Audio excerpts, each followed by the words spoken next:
Hello everybody, this is Margareta Harris in Geneva on this Tuesday, August 18, welcoming you to today's World Health Organization press briefing on COVID-19.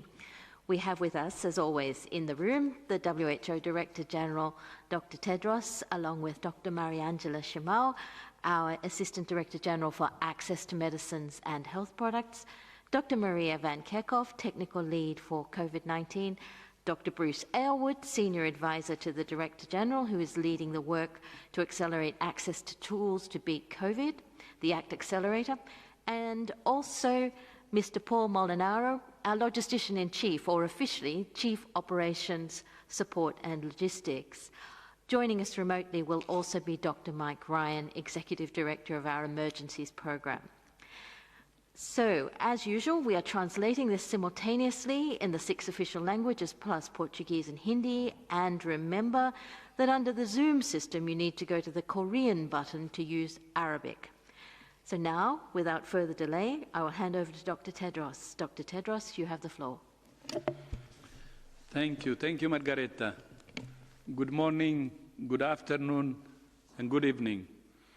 I want to start by paying tribute to Professor Peter Baez, who passed away suddenly on Sunday. Peter was the former director of the Center for Global Health Research at Umeå University in Sweden and the chief editor of Global Health Action. He was a committed and talented servant of global health who helped many people shine around the world. He was also my dear friend and mentor. I have worked with him, learned from him, and laughed with him. He will be much missed. My thoughts are with his family and loved ones at this time. Our last media briefing focused on the world's progress in developing new diagnostic tests, therapeutics, and vaccines. Today, I'm going to outline some of the key logistical hurdles we have faced in the last 8 months, shipping life-saving medical equipment around the world. The lessons learned from the distribution of these supplies will be important as we look to ensure that our supply chains and systems are honed for future breakthroughs from the ACT Accelerator. Learning from past experience and challenges is key to improving the current pandemic response to this and future outbreaks. Every new disease outbreak presents new challenges, but from a logistics perspective, COVID-19 has been one of the toughest challenges we have ever faced. Because this respiratory disease passes relatively easily between people. When this outbreak started, there was an urgent need to get advice, information, training, and equipment to frontline workers.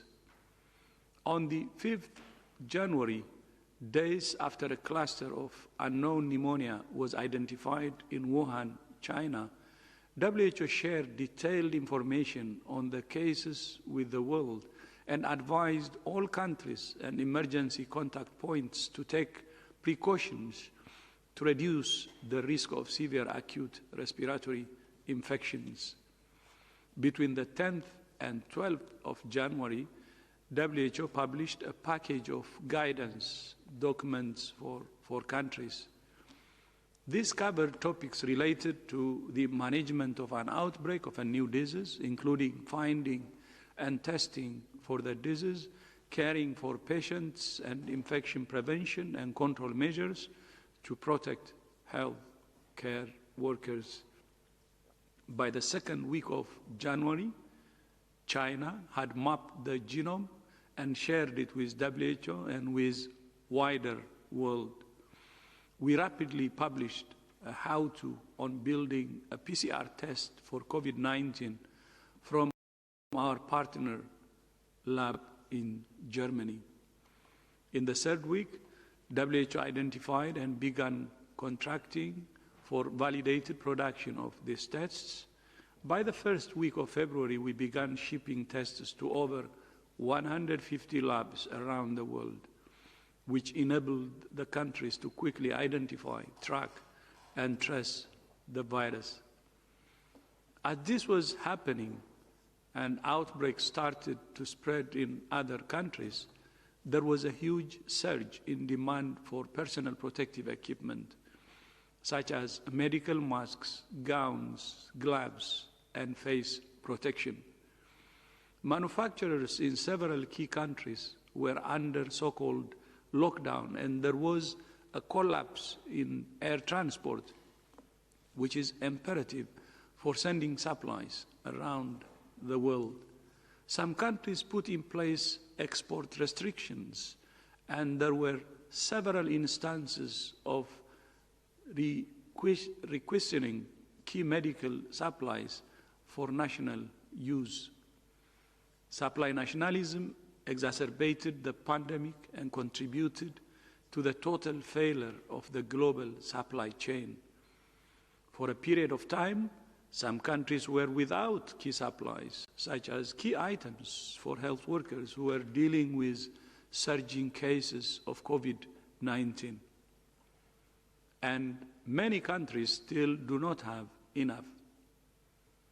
To boost manufacturing and ensure that supply chains began to function, early on in the outbreak, WHO convened regular meetings with key companies and industry groups.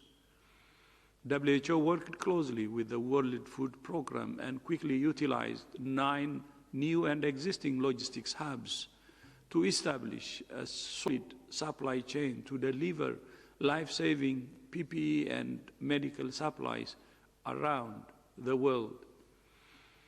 WHO worked with partners like UNICEF, the Bill and Melinda Gates Foundation, Jack Ma Foundation, and Alibaba Foundation to purchase and deliver hundreds of millions of pieces of protective equipment for health workers. The Partners Platform, created at the end of January, has become a critical tool to help countries highlight financial, supply, and personal needs and deliver the necessary public health response. WHO worked to unblock bottlenecks by working with public and private partners to increase supplies within the market. So, what are the lessons?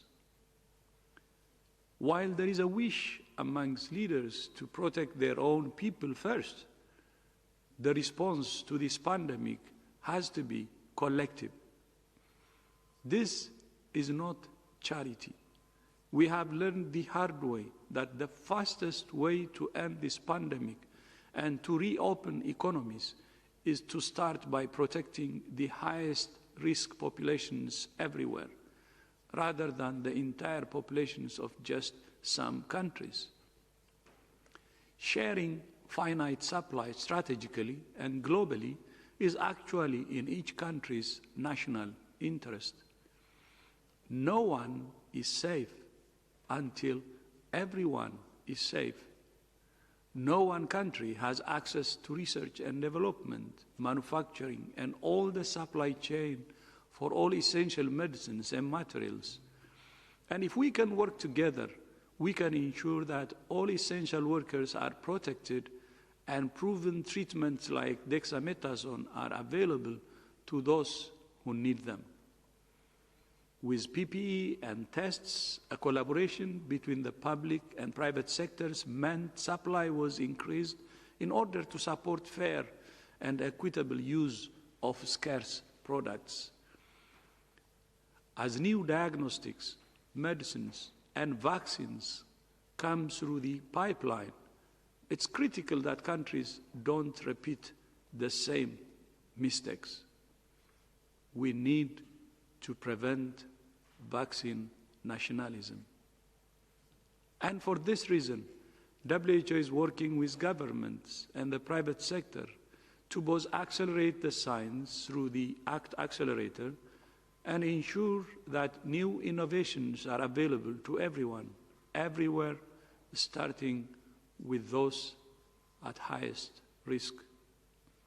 Since May, WHO has been in extensive consultations to develop a new framework to guide fair and equitable access to diagnostics, therapeutics, and vaccines for COVID-19 across all countries.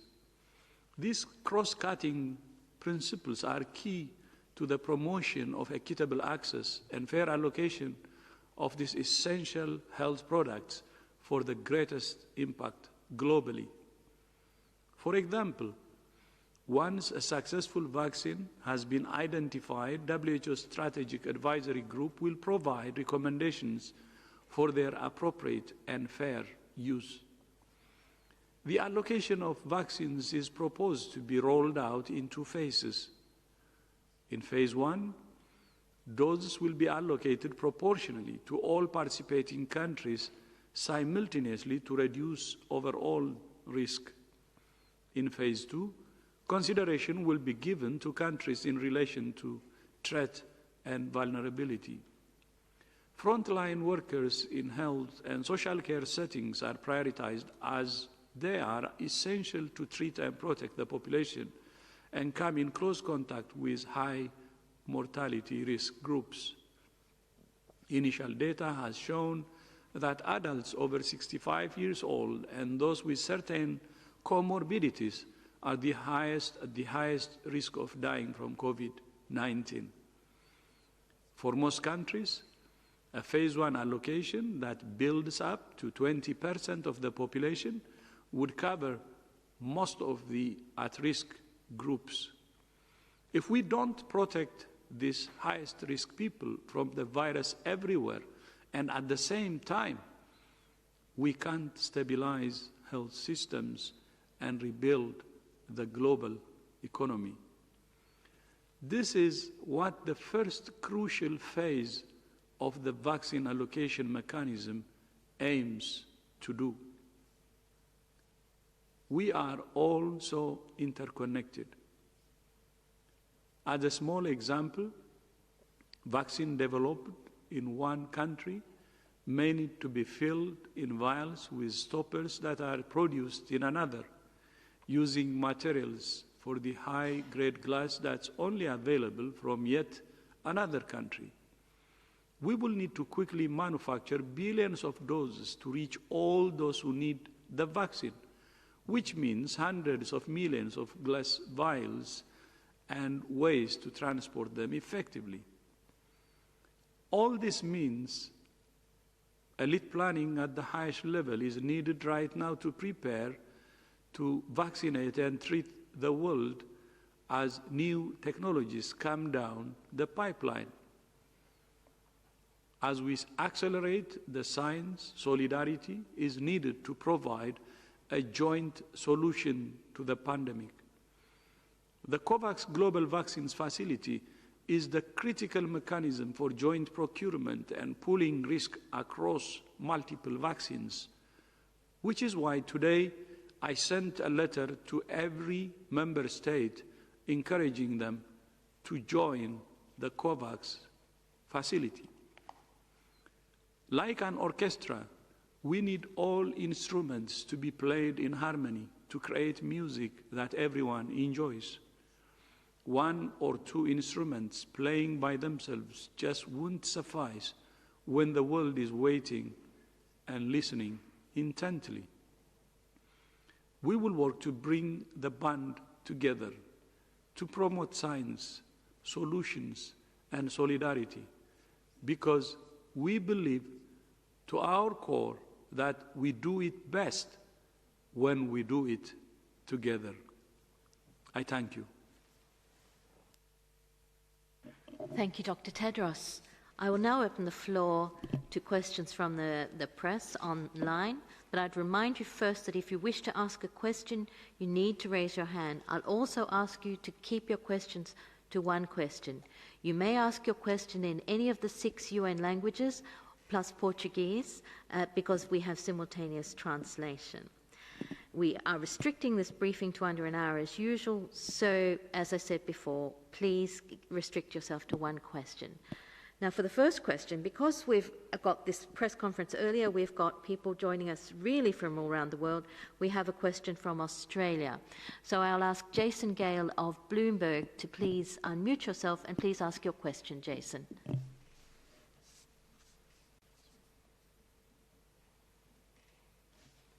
Jason, can you hear us? I just unmuted myself. Can you hear me now? Very well. Please go ahead and ask your question. Yeah, as the Northern Hemisphere enters autumn, what can we predict might happen with influenza and other respiratory infections this winter based on what was observed in the Southern Hemisphere? And what do we know about SARS-CoV-2 co-infection? Is it a worse prognosis?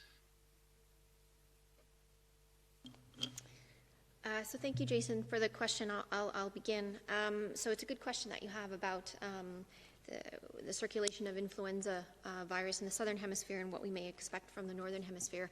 So as I'm sure you know, we have what is called the Global Influenza Surveillance and Response System, which is GISRIS, which is a system that's been in place for more than 70 years, which utilizes laboratories and respiratory disease surveillance systems across the globe to collect samples from people who have influenza-like illness or severe acute respiratory illness to test for viruses like flu. That system was used for COVID-19, which is really quite incredible, which really facilitated the world to be able to quickly test for COVID-19. What we know is that countries are using the GISRIS system right now for influenza and for COVID-19. And there are many countries that are continuing to test for influenza. In the last 2-week period, where we have the reporting period from July 20th to the 2nd of August, almost 300,000 specimens for influenza were tested, and only 37 were positive for influenza. This comes across a large number of countries that are looking for influenza, and so it seems like flu circulation is low. There may be a number of reasons for this, particularly in the Southern Hemisphere, where they are having their flu season, their winter flu season. Many of the physical distancing and public health and social measures that have been put in place, which keeps people apart, may have actually played a role in reducing circulation of influenza.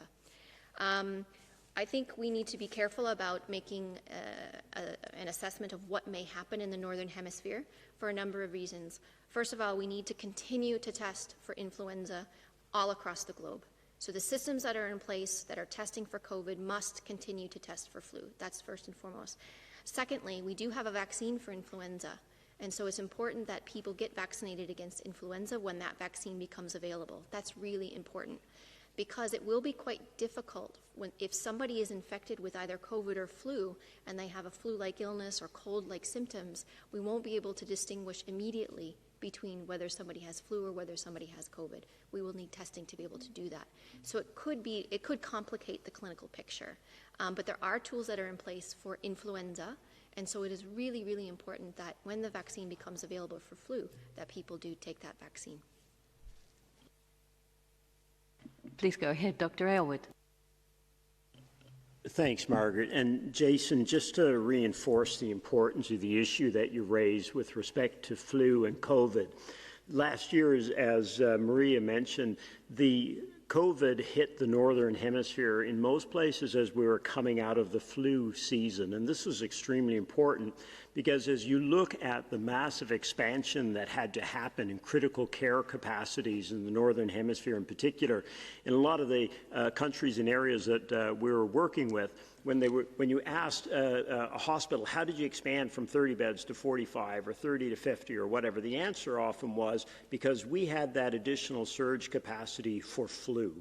So a lot of the surge capacity that we relied on to be able to manage the critically sick patients last year certainly initially came from that surge capacity.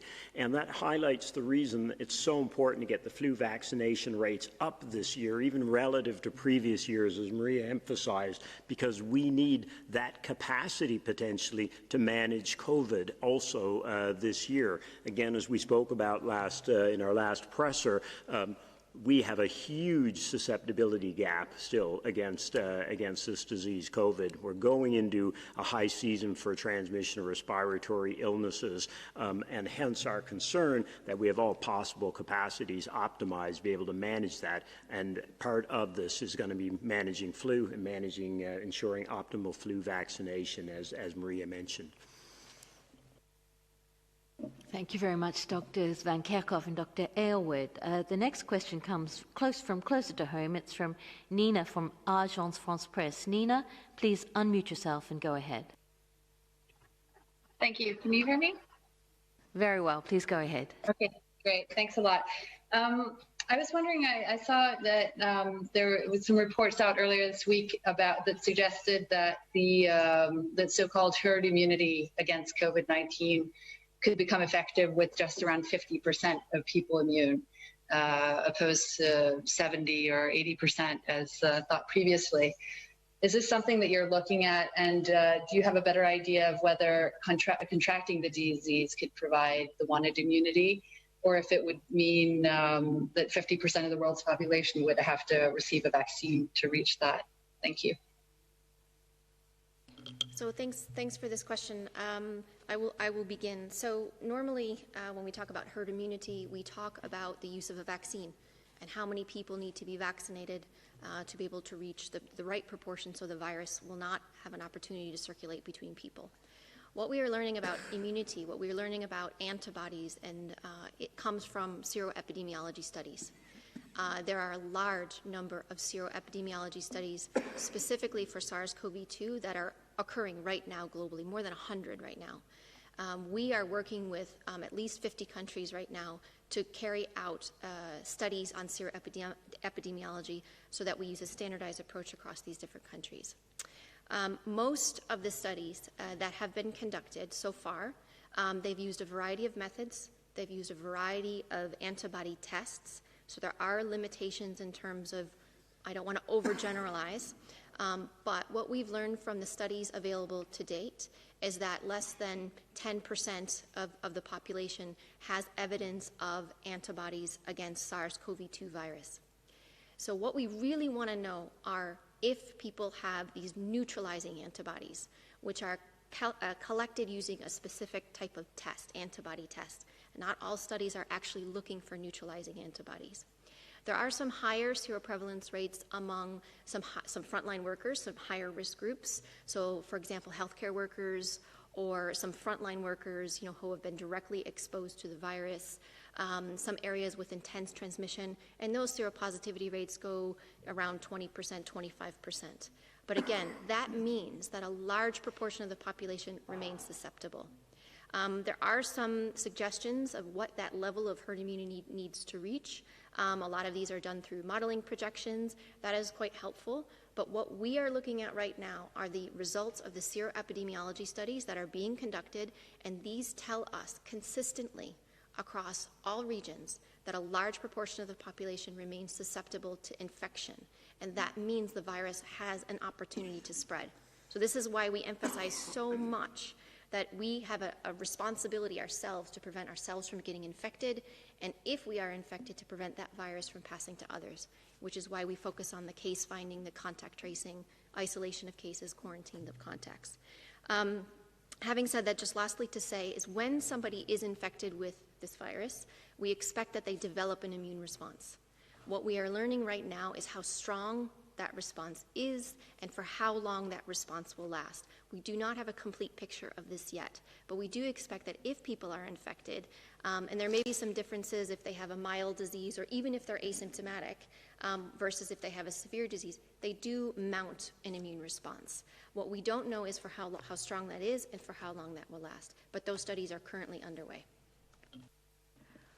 I've got two interventions, Dr. Mike Ryan remotely and then Dr. Bruce Aylward. So Dr. Mike Ryan, please go ahead.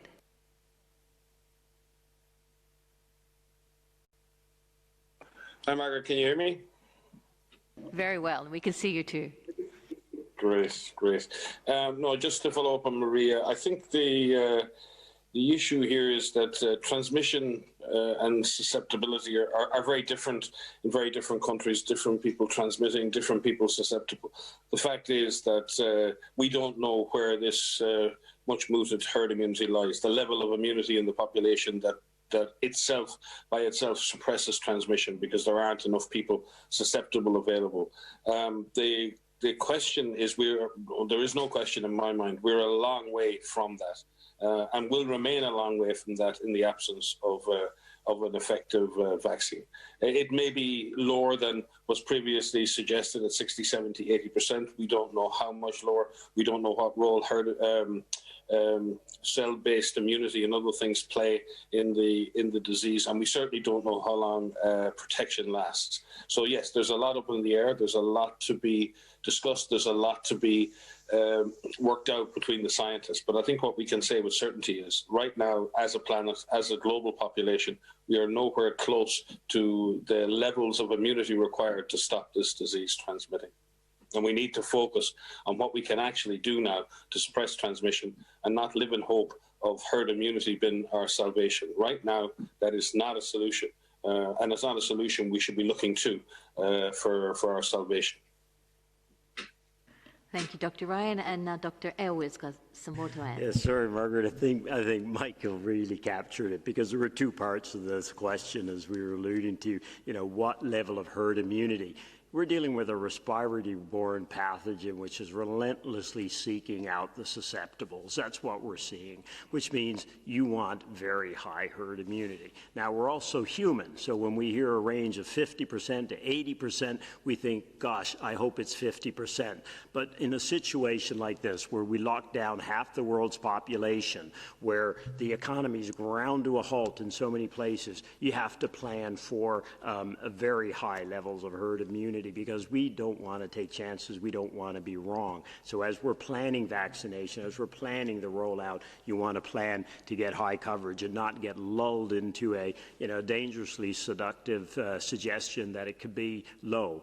The other part of that question was about if we get 50% vaccination coverage, are we there? And no, this is another point we need to be very clear on. We can't confuse vaccination coverage with the proportion of the population that's immune, because the vaccine may work in 80% of people, 50, 60% of people. So you have to multiply your coverage times the efficacy to figure out what proportion is going to be actually protected. So if we only get 50% coverage, the number that are actually protected will be even lower, which means we're nowhere near what it would take to protect populations in general. And the last point I would make was the one we discussed last week was, and Mike keeps hammering it, you need the full package. There aren't silver bullets. You're dealing with a nefarious enemy here. You want to have your diagnostics, your testing, your quarantining.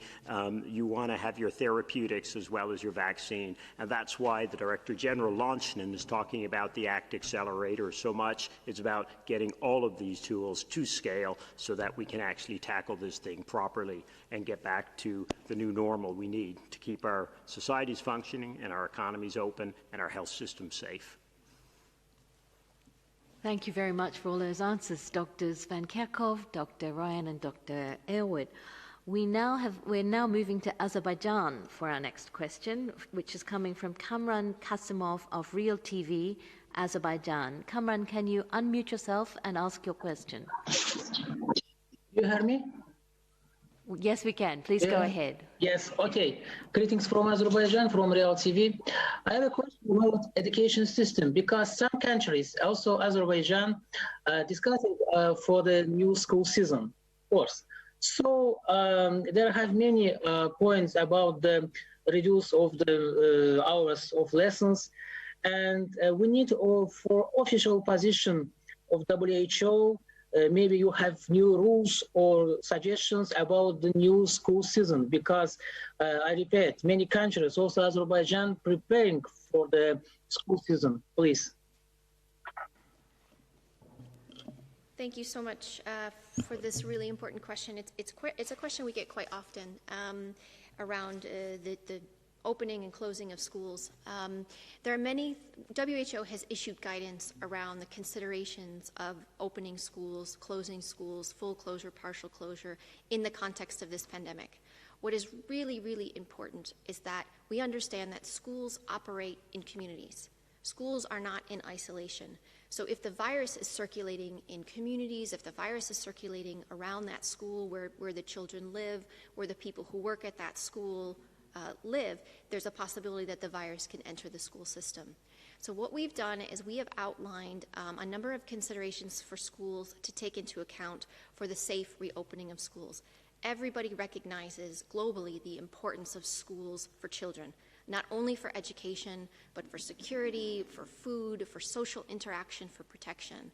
And so it is really important that we open schools safely, but they need to be done in the context of the wider circulation of the virus. So what we've done is we've outlined a number of considerations for the decision makers to take, which outlines, what is the circulation of the virus around that school? What is the setting like of the school itself? Not all schools operate the same way. There are different physical structures of the buildings themselves. There's different age groups that are part of the buildings where the children go. What are the policies, the resources, the infrastructure that is in place to ensure that you can continue to do physical distancing and that children have access to running water, they have access to having the ability to wash their hands or use an alcohol-based rub, and ensure that school can continue safely. So we have a number of guidance that's out there that looks at hygiene and environmental cleaning within the schools, that looks at screening within the school itself. So is there a system in place to rapidly detect a case in that school if it occurs among a child or among the staff themselves? And then what is the plan? In addition to that, to outline considerations around communication. So not only talking to the people who work at that school, talking to the children themselves, listening to the children themselves about how they can go back to school safely, and the parents of those children to weigh the concerns of the parents. So there's a number of considerations that need to be taken into account. But again, just to reiterate, that these schools do not operate in isolation, that they are part of the communities. So if the virus is circulating in the communities, there's a possibility of that virus entering the school itself. Thank you very much, Dr. Maria van Kerkhove. For the next question, we're going to Spain, to Oriol from El País. Oriol, can you unmute yourself and ask your question?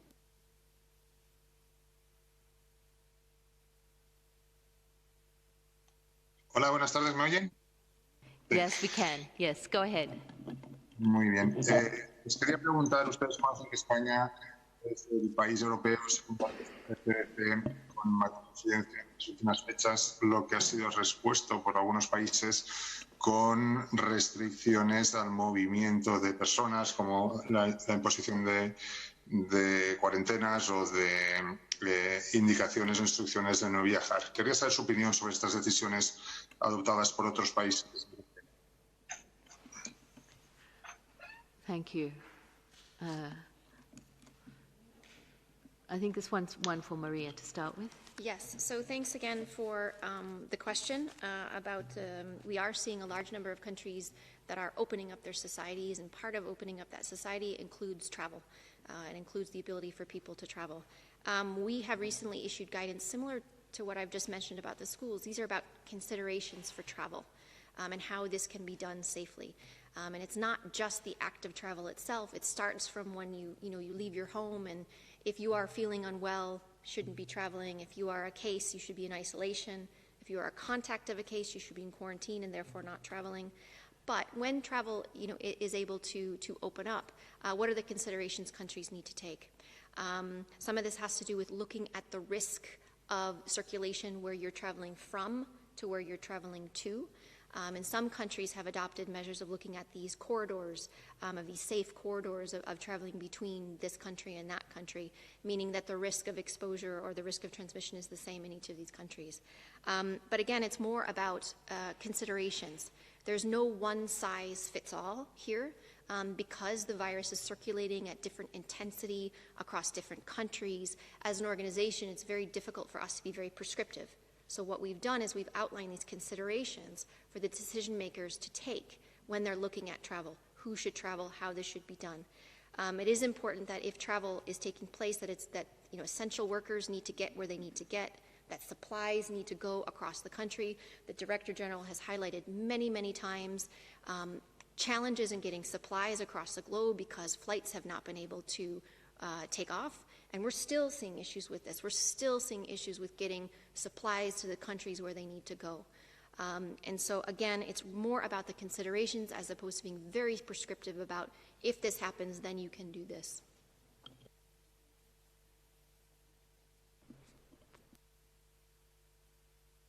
Got something to add? Yeah, maybe just to add a point on that area when you ask, our position as the World Health Organization on this. Our position is you need to know who is infected with this disease. You need to ensure those people are isolated, and you need to ensure their contacts are identified and quarantined.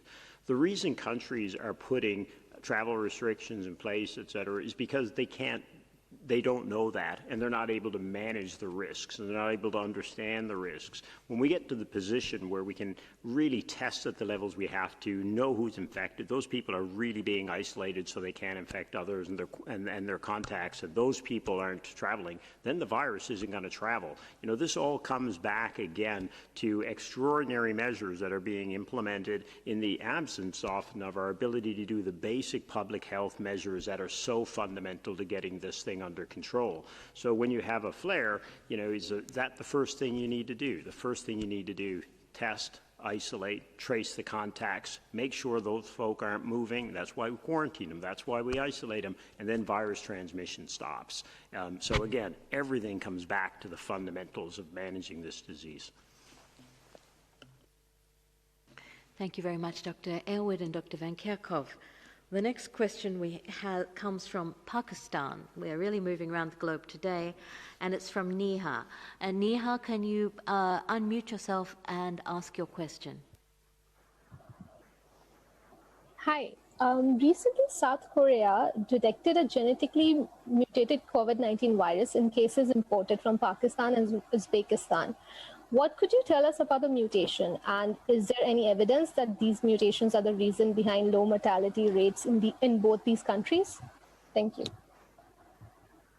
So thanks for this question. I'll begin. So you highlight one article that's looking at mutations in this SARS-CoV-2 virus. I'm going to give you a more general answer to this because there are a lot of people globally that are looking at sequences of this virus and looking at changes in the virus or mutations. More than 75,000 full genome sequences are available publicly and globally, coming from countries all over the world who are sharing those viruses. So that's wonderful, and we need that to continue to happen. What we have done as an organization is we have utilized and harnessed the expertise of laboratorians and virologists and people who study specifically coronaviruses and specifically study mutations and changes and what that means to work with us to help us disentangle what all of this means.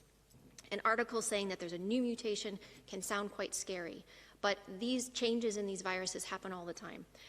There is a change in this D614G mutation that is something that has been circulating since February. It was first identified in February, and this is the predominant strain that is circulating in Europe and in North America, and it's come back into Asia again. What is important is that we're tracking these viruses and that these viruses are being shared. And what we're doing with the working group, a special working group that has recently been formed, we had been discussing this in January, but we specifically formed a research group to look at each of these changes, each of these mutations, to say which one is important, which one means that the virus could potentially behave differently, and then how do we study that? So it isn't just identifying that there is a change, it's actually looking to see, does this mean that the virus is behaving differently? And so those are very important studies that need to be done. In terms of mortality, in terms of the differences that we've seen in mortality across countries, I think we've answered this question, or we've had this question many times. There are many different reasons why we see differences in mortality across countries. It's quite dangerous to compare the crude case fatality rate across countries. Some of this has to do with the people that are infected in the country, and in South Korea, particularly in the beginning, many of the people that were infected were quite young. And therefore didn't have as many underlying conditions or progressed to severe disease or death. So there's a number of reasons why we are seeing differences in mortality across the globe. Thank you very much, Dr. Van Kerkhove. The next question goes to Stephanie, the Reuters correspondent, Stephanie Nebahe. Please unmute yourself and ask your question, Stephanie.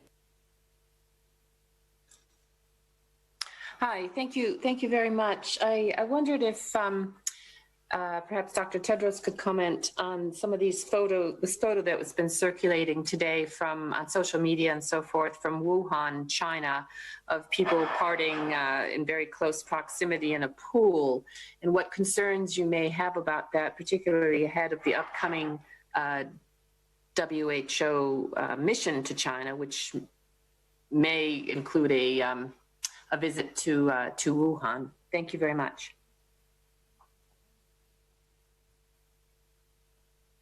So Stephanie, thanks for the question. I will begin. So I did see the picture that you are referring to, but I would like to point out that I have seen almost exactly that same picture in probably every country globally right now. So I think the point is that we need to ensure that everybody knows we want everybody to take a risk-based approach for themselves, to understand what is the risk themselves. We shouldn't be blaming people or putting people at fault for wanting to live their lives. We all want to be living our lives. We all want to get back to what quote-unquote normal used to be. But I think we just need to make sure that the messages that are getting out, particularly to young people, particularly to children and young adults, that you are not invincible to this virus. And that's not meant to scare people, but it's meant to say that you can get infected. And we are seeing people, even young people, who are ending up with severe disease. We are seeing young people who are ending up in ICU, and we are seeing young people who are dying from this virus. And so it's very important that you not only protect yourself from getting infected, you prevent yourself from dying. The decisions that you are making, everyone on this planet, the decisions that you are making are protecting yourself. Your life depends on this. And not only that, even if you do get infected and you don't have a severe disease, you could pass that virus to somebody else who's part of a vulnerable population. Many of us live with older people. Many of us live with people who have underlying conditions. And if we pass that virus to somebody else who has an underlying condition, they could develop severe disease and they can die. So it's possible for us to keep circulating that virus. So I think what is really important is that everybody understands what their risk is. And if it's possible to avoid these crowded places, please do so. There are good messages out there. We need to make sure that they reach the right people without scolding people, but make people feel empowered. How do I still remain social? How do I still see my friends, but still protect myself? So it's a responsibility and accountability that all of us have as this pandemic continues. Thank you very much, Dr. Van Kerkhove. We now have a question from Ilgin from BBC Turkish Service. Ilgin, please unmute yourself and ask your question. Hello, thank you. My question is about Turkey. Turkey has initially applied a mixed approach, locking down certain age groups like over 55s and under 20s, or locking down on the weekends but opening up during the week. When you view the situation from Geneva, how does Turkey's scorecard and its strategy look? And I'm talking about the strategy for governments to provide treatment if somebody gets infected or offer vaccination when it becomes available. But to say that if you get infected, it's on you. In other words, leaving the responsibility to protect oneself completely on the individual. Is this a viable strategy? Thank you.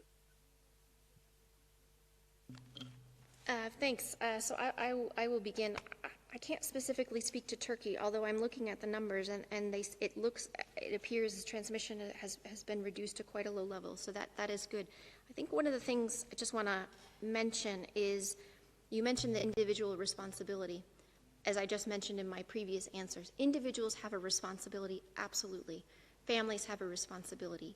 Communities have a responsibility. Governments have a responsibility. It isn't just at the individual level, although the individual level is incredibly important because the decisions we make, and if we could reduce our exposure, if we could reduce the possibility of us getting infected, that's the start. But governments also have a responsibility to put in place responsible, constructive, cohesive, clear national plans that look at this all of government, all of society approach, which focuses on the fundamentals. Active case finding, isolating cases, caring for cases, making sure that they have appropriate care in medical facilities, or if they can be managed at home, make sure that they are managed at home safely so that they don't pass the virus to others. Making sure contact tracing is being conducted consistently and comprehensively, and that contacts are quarantined so that they don't have the possibility to pass it to someone else if they are infected themselves.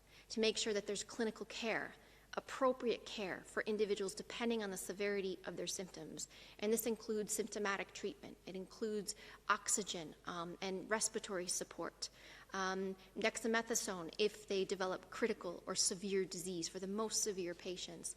Making sure that our health workers are trained and protected, and so that when they care for patients that they're not unduly exposing themselves to infection, and a number of other things.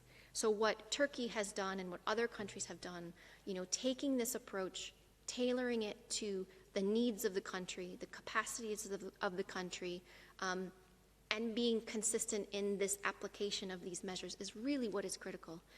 As the pandemic evolves, there may be situations where the virus could resurge, and so the system that has been put in place for COVID that is built upon existing systems needs to really act quickly so that any of these clusters can be brought under control.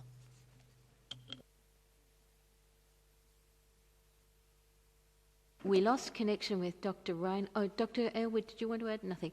We lost connection with Dr. Ryan, but he's back now. Dr. Ryan, would you like to add to that? Hi, Margaret. No, I think as I missed a good piece of the interaction, I think I'll reserve speaking at this point. Thank you very much. The next question will be going down south, down to South Africa, to Tamar, Business Day, South Africa. Tamar, can you unmute yourself and ask your question? Hi there. I think this is a question to the Director General, Dr. Ted. Could you please give us a sense of how many member states have already signed up to Kovacs and whether South Africa is among them? And kind of linked to that, could you perhaps comment on what might be deterring or holding up the sign-up of more countries?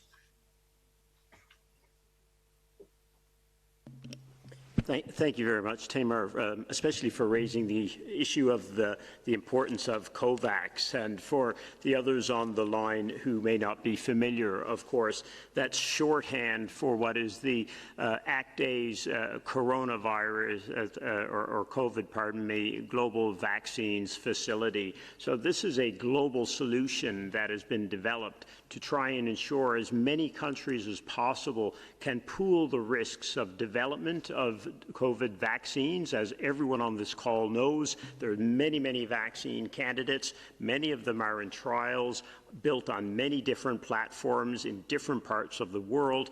We simply don't know yet which ones are truly going to protect people against the disease. So a key goal of this platform, or this facility, is to have as many countries as possible cooperate together to be able to pool the development risks, working with manufacturers and others, to pool the investments, and then to pool the procurement and allocation of that product. Because as Dr. Tedros said in his opening comments, one of the things we've learned the very hard way in this crisis is that we can't get out of it alone in terms of the protection of our health systems, our economies, our societies. We have got to get the highest risk parts of the world vaccinated at the same time. Roll that out from the highest risk populations globally is going to be the most effective way to do that. You can only do that, or most effectively, when you have a global solution, a global facility like the Kovacs facility. So this facility, this global vaccines facility, there are two groups of countries in it. There's 92 countries, which are a combination of the usual countries that work with Gavi, the Global Vaccines Alliance, and other countries that may need assistance. There's 92 of those. And then there are a group of what we call fully self-financing countries, and there's 80 countries that have expressed an interest. So we have a huge number of countries that are engaged right now in discussions about the Global Kovacs facility. The total, as I said now, is over 170, and that represents about 70% of the world's population.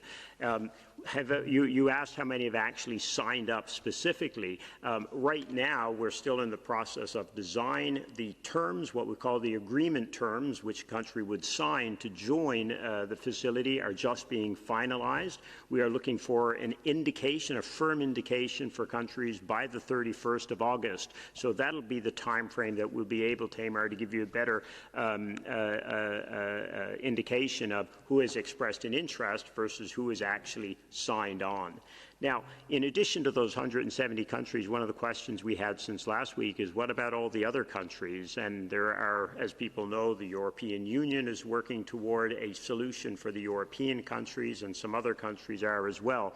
And one of the other substantive developments over the past week has been a much closer working relationship with these to try and make sure we can all join forces together to ensure the most collaboration possible in the rollout of vaccines, because, again, as the Director General said, the key is not ensuring all people in some countries get vaccinated. That's not the solution. The solution is some countries, or some populations, the highest risk populations in all countries. That is the fastest way to bring severe disease down, save lives, get health systems safe and robust again, and then get our societies fully functioning and our economies working. It's a self-interest of everyone to cooperate together, and the facility is a key piece of that.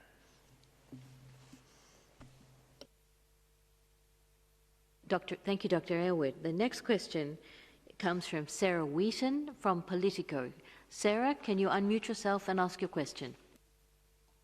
Yes, thank you, and I apologize for the construction noise that may be in the background coming from me. But also following up on Kovacs, I would request an answer to my colleague's question about what resistance you may be hearing from countries that have not expressed interest yet, and also any more details from what Dr. Aylward just mentioned about collaboration with efforts such as that of the European Commission, and if you are starting to see some collaboration, if not full-fledged joining, from the United States and China. Thank you.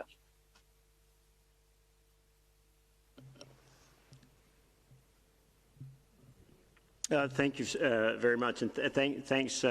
As I think Mike and Maria and Dr. Tedros said, we're all a little sleep deprived and don't always hear the full question. So apologies if we miss a piece, and please do come back like that. So in terms of the challenges to joining the Kovacs facility, this is brand new, and a lot of it is still under design. And the question was asked about resistance to joining. We're not twisting arms for people to join the facility. This is in the interest of countries to pool their risk, to reduce the risk of an individual country, and then be able to get the best possible prices and guarantee the receipt of this. Now, for many countries, though, remember, this requires legislation in some countries to be able to work with a facility like this. In other countries, they have to figure out, well, what are the actual costs going to be, and then what part of our balance sheet do we use, and how do we do that? Other countries have pursued bilateral deals, again, as you're aware, and you referred to those, and so they want to know how we handle those within the facility. So a number of these details are still being worked out. I think the fantastic news is that no matter what the challenge, there are potential solutions to all of them. And what we've found, and credit here to the Director General who's led a lot of these conversations, when we hit the big challenges, and such as, of course, and I think you referred to it, the EU and other countries are setting up some bilateral deals, that the big issue is how do we make sure that those deals work in collaboration with the global Kovacs facility so that we can roll this out to the entire world at the same time to cover their highest risk populations. So the key word here is how you join forces on that collaboration. And that's what I was referring to in the last intervention. We've had more and more discussions with a broader and broader group of players and tried to work through what might be the barriers to collaborating, and whether that are issues around price, issues around timing, issues around national expectations, etc. But this does take some time. Now, as much as we all want to have a vaccine tomorrow, we won't. It's going to take a little bit of time. And the key for us now is this is just one more of those windows of opportunity that we have to use extremely well to be able to optimize the use of the vaccines in scarce supply as they become available. And that speaks to the last point that was mentioned in Dr. Tedros' intervention about the global allocation framework. Again, this is a really important piece of work being led by WHO, working across all member states and other entities to try and agree together what our public health imperative is, what populations need to be vaccinated, in which order to be able to achieve those objectives, and then how do we translate that into a concrete mechanism to collaborate together on that rollout. It's the right thing to do, it's the fair thing to do, and I think, again, as the Director General said, you should speak to this, I keep quoting you, the evidence over the past and recent weeks is economically, this is in everyone's self-interest as well. And Mariangela has been leading a lot of this work and may wish to intervene as well. Thank you, Bruce, and thank you for the question. I think this is an extremely important topic as we are talking about new technologies coming into the market, and the experience has historically that new technologies, they arrive at different speeds in different parts of the world. Right? So a lot of the work that's being done now on the Kovacs and the Kovacs facility and the WHO allocation framework is to give the best chances for a global solution to a problem that cannot be solved country by country. And we have close to 200 vaccine candidates right now, and maybe 26 or 28, because every day these numbers change, are already in clinical trials, and as of Friday we had 5 that were on phase 3 clinical trials.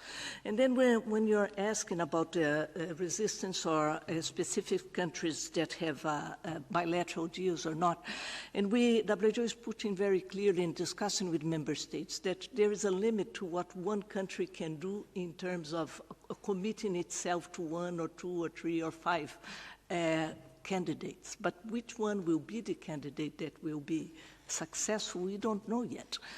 So there's a lot of understanding and a lot of convergence globally, including with the one regional initiative that we have, which is the European Commission initiative. A lot of understanding that a global solution is needed.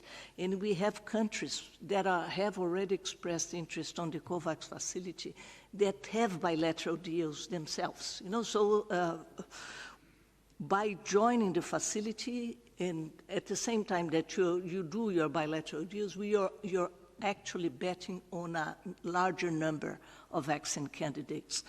So I think what we see, especially in the past 2 weeks, is an increase in convergence around the need to find a global solution and the commitment to ensure that once we have a vaccine that's both safe and efficacious, that there is equitable access to all countries at the end of the day. Thank you.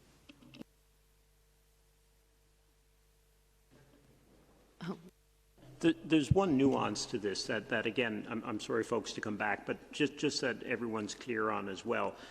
When you hear about these multilateral and bilateral deals, like Mariangela mentioned, often a country may be in a position to make a deal with one company because these are expensive. And the challenge is they don't know if that vaccine is going to work or if it's going to work in the populations they need it to work in, and multiple other factors. And again, what the Kovacs facility does is it tries to pool that. So right now we have 9 vaccines, just over 9, across 3 different major platforms, technology platforms in multiple countries to try and spread that risk. If there's a winner in vaccines, we'll have one. There's absolutely no question. The key now is we're looking to even expand beyond that to make sure that we have an even broader portfolio. And again, the goal is to make sure that vaccines will be found, because part of this is about supporting, obviously, the development of those and the development at scale, but then also to ensure that the ones that do work are equitably and appropriately used, because that is the only way to get out of this together. Thank you very much, Dr. Elwin, Dr. Shamal. And with that excellent question and those really great answers, we're running over time, so we've only got time for one more question, and that will come from Jonathan from DP2 in Denmark. Jonathan, please unmute yourself and go ahead. Thank you. Can you hear me? Yes, very well. Thank you. Can you hear me? Can you hear me? Yes, we can. You have included the traditional Chinese medicine in your new international diagnostic manual. Therefore, I ask, can you imagine fighting COVID-19 with the secretion extracted from the gallbladder of a live bear? And how many doctors do you estimate it would require to hold the bear down while doing so? Thank you, Jonathan. That's not a real question. I think that marks the end of our press conference. We will now say thank you very much to everybody who joined, and I'll hand over to Dr. Tedros. So thank you very much. And sorry for not answering the last question, but Denmark is my favorite country. Tax kaduhe for your question. So thank you for all who have joined today, and look forward to having you again on Friday. So have a nice day. Bye.